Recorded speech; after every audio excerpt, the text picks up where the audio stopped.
Hey, to download the additional watch faces on your Redmi Watch Free Active, first of all, you have to be connected with your device and the Mi Fitness application.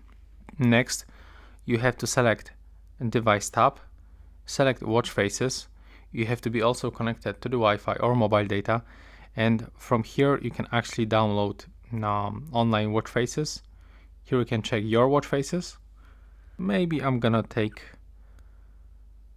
maybe this one. I have to click apply.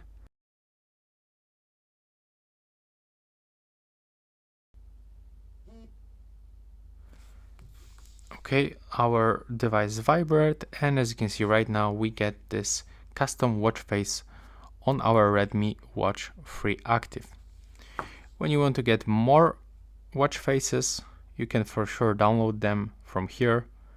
There's actually a lot of the watch faces, and once you download the watch face, you can go into the my watch faces, and here you can quickly switch between them and just tap apply, and once you do this, it will be changed on your device. So right now, please subscribe to my channel. Bye bye.